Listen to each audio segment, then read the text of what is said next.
podcast da UnaSUS UFMA. Eu sou Caroline Trindade e hoje nós vamos conversar sobre autoria, direitos autorais e produção de conteúdo para educação à distância, também conhecida como EAD. A relação entre autoria, direitos autorais e produção de conteúdo para a EAD é um aspecto fundamental no cenário educacional contemporâneo.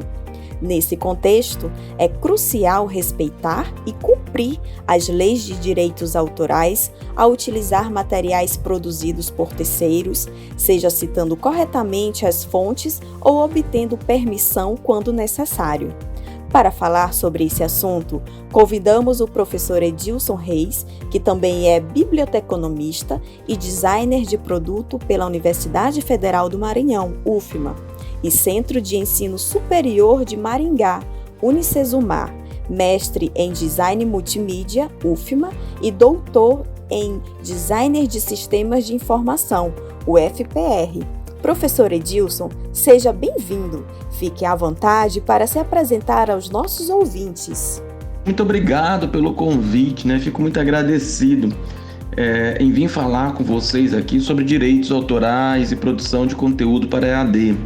Então, falar sobre esse tema, ele é desafiador, diante a uma demanda muito grande que nós temos em relação à produção de recursos educacionais digitais e essa massificação da sua disponibilização na internet. Então, como você me apresentou, a minha primeira formação é bibliotecário, então eu me formei em biblioteconomia em 2013 e posteriormente eu me graduei novamente em design e fiz um mestrado e um doutorado em design. Então, no mestrado em design multimídia, eu estudei os elementos editoriais para e-books infantis. Então, ali eu trago na pesquisa basicamente isso. Quais são os elementos que podemos usar, quais são os elementos que não podemos, que devemos ter cuidado para incentivar a leitura das crianças.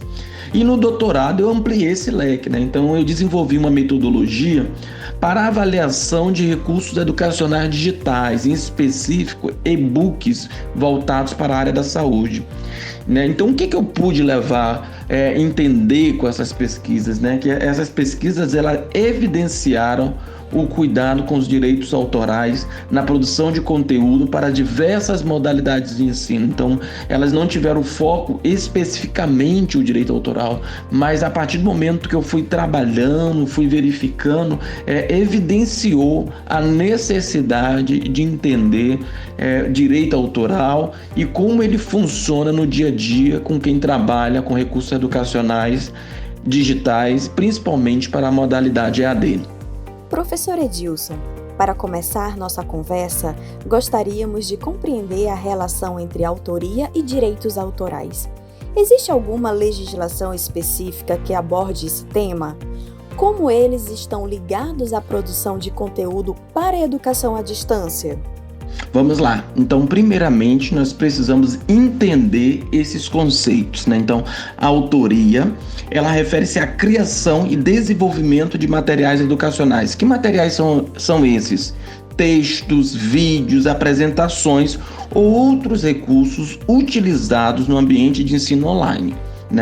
Essa autoria ela está atrelada essencialmente à capacidade criadora de uma pessoa. Então, primeiramente, nós temos esse conceito, autoria, capacidade criadora de uma pessoa. Já os direitos autorais, eles entram em cena para proteger o trabalho desses autores, garantindo que sejam reconhecidos e recompensados pelo uso de suas criações. Os direitos autorais, eles protegem as obras literárias, científicas e artísticas, bem como apresentam componentes morais e patrimoniais. E qual é a lei, que regulamenta os direitos autorais, Então a gente tem um sistema normativo dos direitos autorais, está essencialmente disposto na Lei 9.610 de 19 de fevereiro de 98, Então essa lei é conhecida como a Lei de Direitos Autorais. E pela Lei 9.609, de 19 de fevereiro de 98, também conhecida pela Lei de Software, Então, os direitos autorais, eles são estão tutelados por duas convenções internacionais, quais seja a Convenção de Berna, né, ali de 1886, para a proteção das obras literárias e artísticas, e a Convenção Universal sobre os Direitos do Autor de 1971. Né? Então, e qual é a relação disso tudo com a produção de conteúdo para EAD? Né? Então a gente precisa entender esses conceitos, como é que é regido essa lei de direitos autorais. A produção de conteúdo para EAD, é necessário que entendamos que precisamos garantir que haja equilíbrio entre criar materiais originais e utilizar materiais prontos, respeitando os direitos autorais existentes, ou seja, então todos os materiais que vamos fazer ali na EAD, texto, vídeo, né? Vamos reescrever, vamos fazer um material novo, nós precisamos entender esses conceitos para trazê-los para dentro da produção dos nossos materiais, respeitando os direitos dos autores. E qual o papel dos direitos autorais no cenário digital? Os direitos autorais, eles desempenham um papel crucial no cenário digital ao protegerem a propriedade intelectual de criadores e artistas, né? Então, anteriormente eu falei sobre esse conceito. No ambiente online, no ambiente digital, onde a reprodução e a distribuição de conteúdo são facilmente acessíveis, né? Então ali a gente tem uma facilidade de acesso muito grande. Os direitos autorais, eles ajudam a garantir que criadores sejam recompensados e reconhecidos pelos seus trabalhos. Né? Então, isso é essencial para incentivar a inovação, a criação de novos conteúdos. Né? Então, pois os detentores de direitos, eles têm o direito legal de controlar como suas obras são usadas, distribuídas, monetizadas, enfim, né?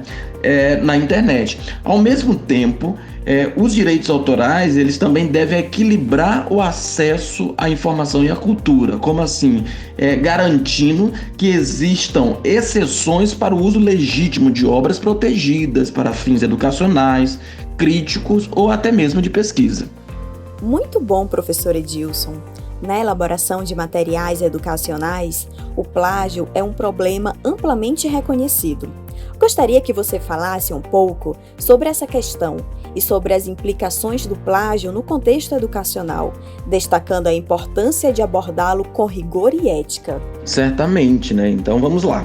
O plágio, ele é um problema significativo no contexto educacional. Então ele afeta a integridade acadêmica e a ética dos estudantes, né? Então ele ocorre quando alguém apresenta o trabalho de outra pessoa como seu próprio, né? Então na educação à distância é como se eu pegasse o material, um recurso educacional digital de outra instituição, de outra pessoa, e usasse como se fosse minha, né? Sem colocar os créditos ali disso, né? Então, sem atribuir devidamente a autoria de quem o proprietário, né? da informação que nós estamos utilizando.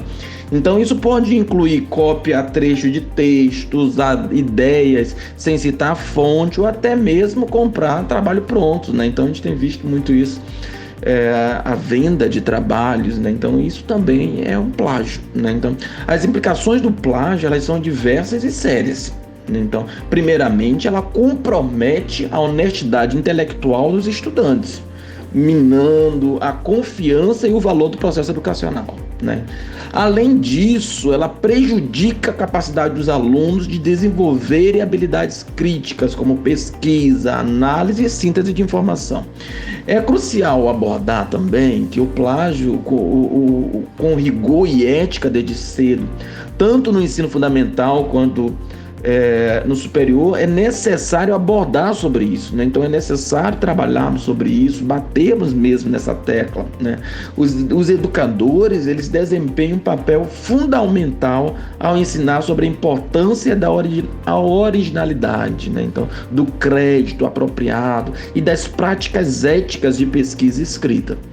Isso pode ser feito por meio de orientações claras sobre como fazer uma citação, né? Então, como eu procedo fazendo uma citação, como fazer uma referência bibliográfica, né? É a utilização de ferramentas para detecção de plágio, né? Então, utilizar essas ferramentas para identificar, então, muitas vezes encontrar no texto, e a preocupação, principalmente na educação à distância, de ver as licenças, né, dos recursos educacionais digitais para a utilização, né? Então, como é que eu posso utilizar esse recurso? Como é que eu posso utilizar esse material?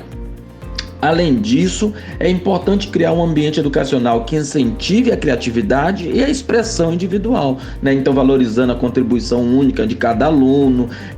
Educar sobre o plágio, ele não se resume apenas a punições, tá?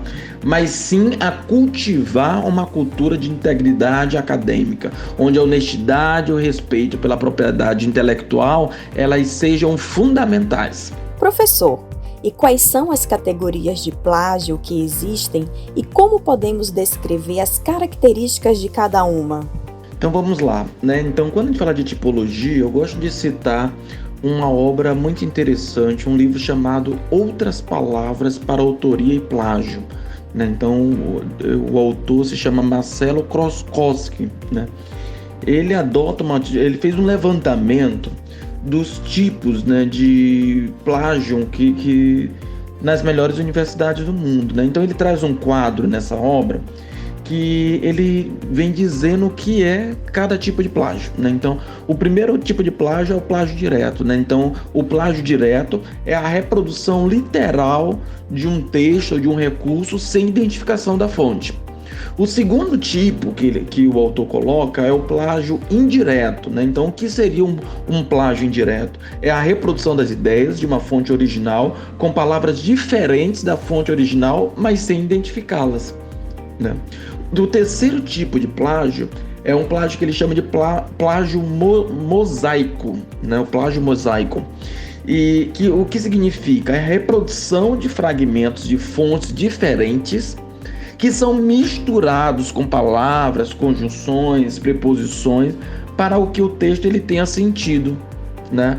O próximo tipo de plágio que o autor apresenta é o plágio cossentido, né? Que é a apresentação de trabalho como sendo próprio, mas que na verdade foram cedidos por outros, né? Então, amigos, colegas, parentes, entre outros, ou até mesmo comprados, né?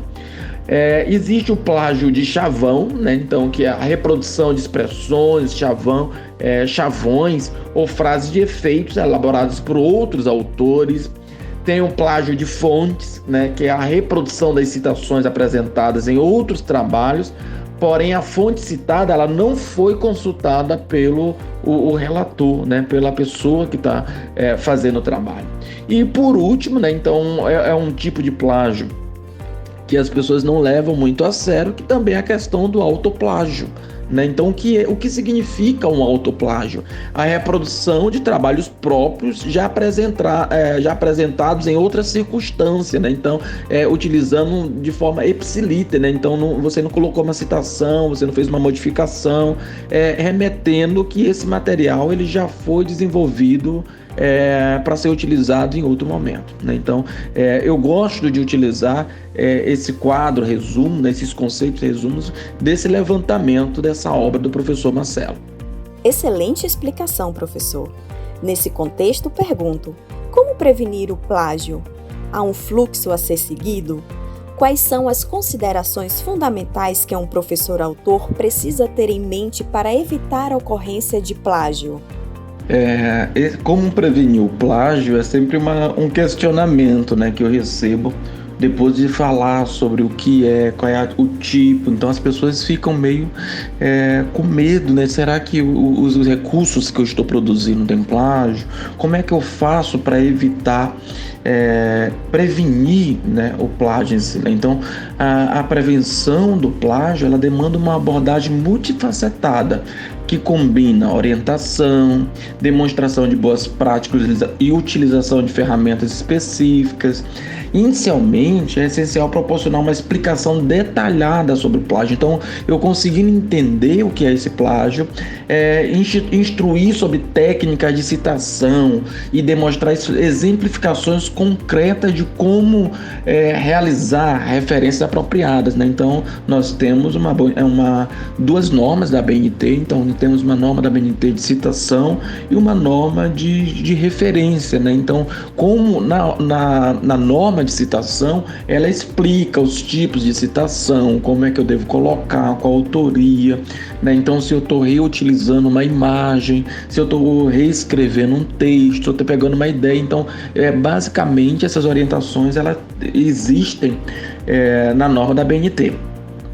Além disso, a aplicação de software especializado, né? Então, como o Turnitin, ela pode ser valiosa para identificar possíveis trechos plagiados no trabalho. Existem também outros softwares, né? Então, pesquisando aí na internet, então vocês conseguem, quem trabalha com recurso educacional, de passar os textos, passar os materiais nesses tipos de software para ajudar a identificar se já tem alguma coisa publicada na internet, enfim. E a pessoa que está escrevendo para saber o que ela onde ela não percebeu e acabou transcrevendo e não fez uma citação, enfim, né?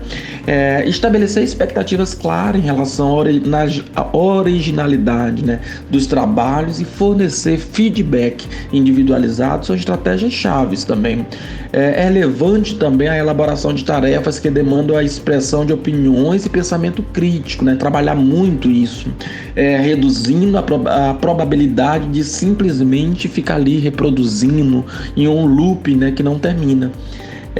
Paralelamente, promover discussões sobre ética na pesquisa, no uso responsável de fontes. Ela reforça a compreensão dos alunos sobre a importância da integridade acadêmica, né? Então, ao adotar essas práticas, nós conseguimos criar um ambiente propício para a promoção da originalidade e da ética na produção de trabalhos acadêmicos, na produção de recursos educacionais digitais, construindo uma cultura institucional de integridade e responsabilidade. Professor Edilson, estamos quase finalizando o nosso podcast, mas antes, gostaria de fazer mais uma pergunta. Como a integração da inteligência artificial na produção de conteúdo para a educação à distância impacta as questões de autoria e direitos autorais?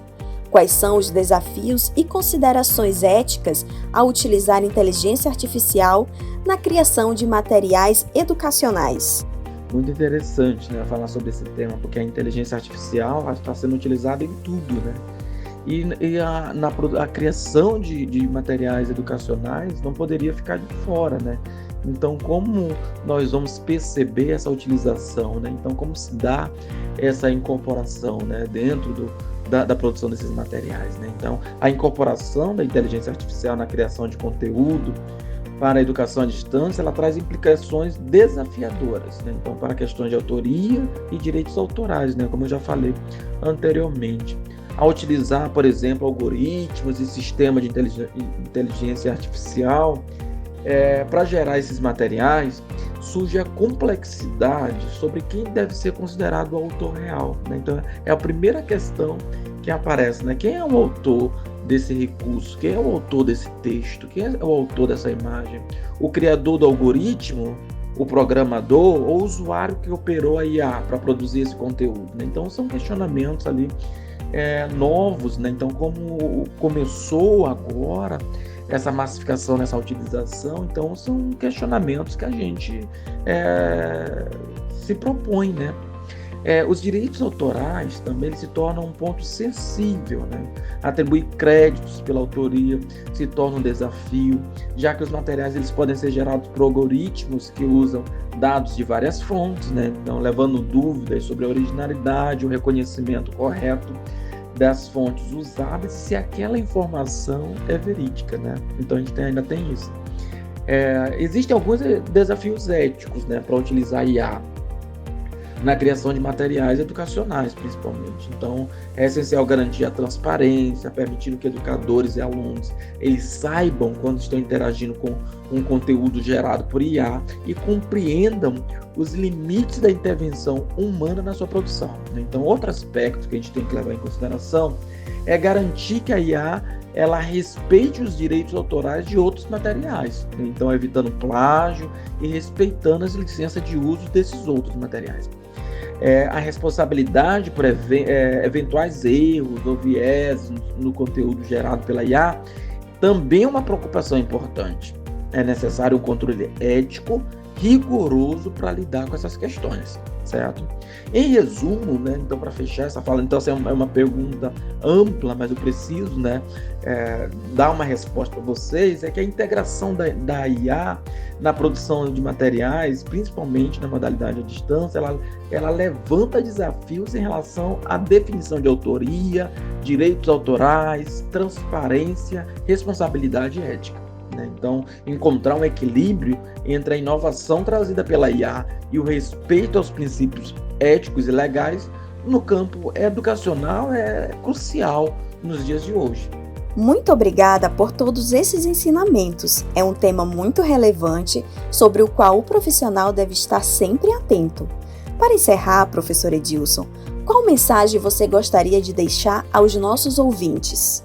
Primeiramente, eu gostaria de agradecer, né, o convite, né, então falar sobre direitos autorais, autoria, na produção de materiais educacionais, eu fico muito feliz, né, porque são esclarecimentos que às vezes ali no dia a dia da produção, e são questionamentos que a equipe tem e muitas vezes não consegue, né, dar uma parada para saber sobre isso, se aprofundar, né? Então, claro que o que eu falei aqui é de uma forma bem holística, né? Então, é necessário um aprofundamento, leitura sobre isso, né?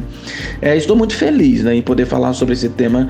É indispensável no momento da elaboração de qualquer tipo de conteúdo. Por fim, eu destaco que tanto os educadores quanto as instituições elas devem seguir as leis locais e internacionais de direitos autorais, incentivando a originalidade, como eu falei, garantindo reconhecimento e compensação aos criadores, né? A autoria, direitos autorais e produção de materiais para EAD, elas formam um equilíbrio delicado, né? Promovendo a inovação educacional com respeito à propriedade intelectual, né? Então, mais uma vez, muito obrigado, me coloco à disposição e até a próxima. Nós que agradecemos, professor, por compartilhar suas experiências conosco. Bom, chegamos ao fim do nosso podcast. Esperamos que este conteúdo seja útil e que você possa aplicar e compartilhar o que aprendeu aqui nas suas práticas de elaboração de conteúdos. Até a próxima! Esse podcast é uma produção original da Unasus UFMA e Grupo Site. Ele faz parte do curso de formação para elaboradores de materiais educacionais para EAD. O roteiro foi elaborado por Caroline Trindade e o conteúdo educacional é de responsabilidade do professor entrevistado Edilson Reis.